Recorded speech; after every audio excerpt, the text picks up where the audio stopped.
All right, so today we're going to be hopping into a DH tier list.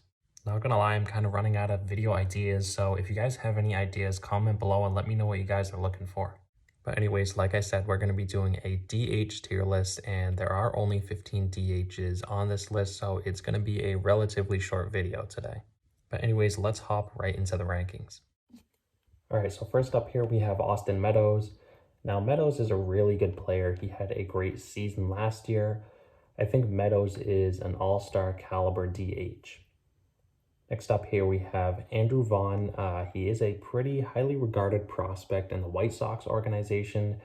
He didn't play too well this past season, but for right now, he's nothing more than a below average DH. Down the road, obviously, he has potential to be a good and maybe even an all-star caliber DH, but right now he is below average. Next up, we have Franmil Reyes. Now, this guy is one of the more underrated players in the game today. He's really one of the best power hitters. He's a huge guy. He can hit 40-plus home runs.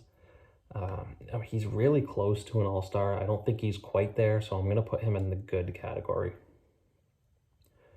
Next, we have Giancarlo Stanton. Now, Giancarlo, obviously, similar to Franmil Reyes in the sense that he has some of the best power in baseball. I want to put him in the all-star category because I know he has the potential, but I just can't put him above Franmil Reyes. I know Stanton once was an MVP, the best power hitter in baseball as well. I mean, he was really good, but at this point in time, I don't think he's better than Franmil Reyes, so I'm going to put him in the good category as well. Next up, we have J.D. Martinez. Now, this is a tough one because I think he's similar to Stanton and Franmil Reyes. I think he's close to an all-star, but I don't think he's quite there. I think he is going to be in the good category along with Stanton and Reyes. I was going to put him in the all-star category, but I just can't validate putting him above those other two players we have here. Next, we have Jorge Soler. He is another good player. I mean, I don't think he's an all-star. He's definitely not below average. I think he's an above-average player, in fact. He's a really good player. He has a lot of power. I just don't think he's quite an all-star caliber player. Next up, we have Chris Davis. If this were 3 or 4 years ago, he would be an all-star caliber DH, but right now he is trash. This guy has just fallen off a cliff.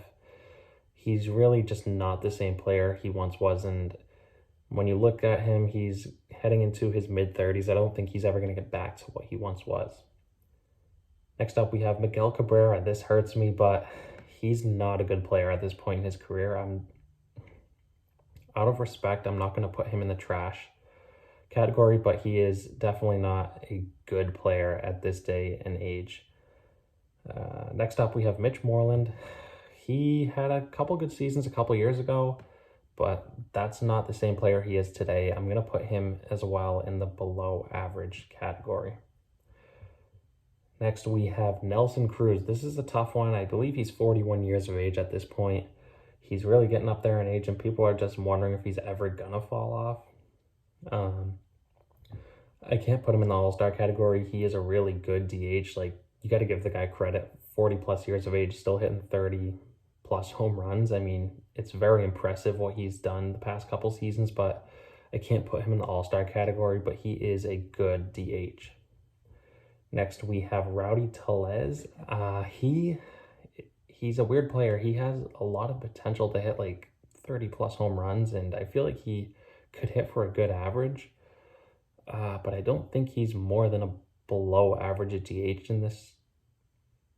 I mean, this is tough because I don't think he's below average. If there were a tier between below average and good, he would go in there. So I guess I'll put him at the top of the below average category. Next up, we have Shohei Ohtani, and as you see up there, we have the MVP category, and that was strictly made for Shohei Ohtani for this video. He is far and away the best DH. I mean, offensively, this guy just puts up MVP caliber numbers last year while also pitching at an all-star level. But right here, we're looking at offense, and when you look at his offensive stats, I think he is by far the best offensive DH in baseball. He could really win another MVP going forward if he continues to play like he did last season.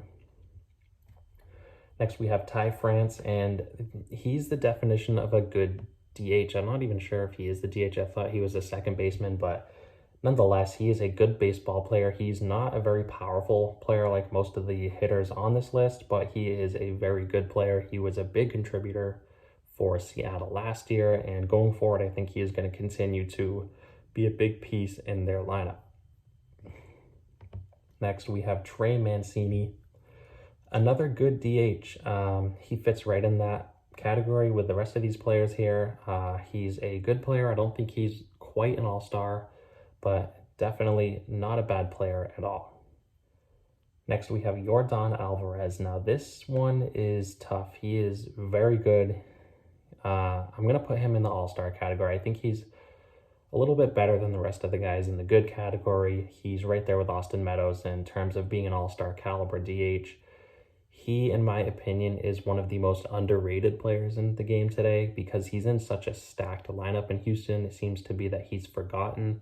He has 50 home run potential.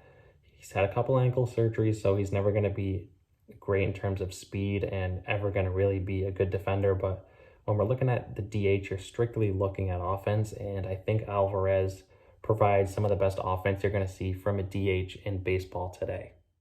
So there you have my DH tier list for 2022. Let me know your thoughts down below where you agree or disagree. And like I said at the start of the video, drop some suggestions below on what you guys want to see. I'd love to see what you guys want to see because I've really started to run out of video ideas at this point in the season. There's really nothing going on. Baseball's shut down, the free agency, there's just nothing going on. I'm thinking of hopping into some rankings going into 2022, but I really want to save that for February and March when the hype for baseball is really here. So yeah, just let me know what you guys are looking for down below because I'm not too sure what to post for the next couple of weeks. But anyways, that's going to wrap today's video up. I want to thank you guys again so much for watching and continuing to support, and I'll see you next time.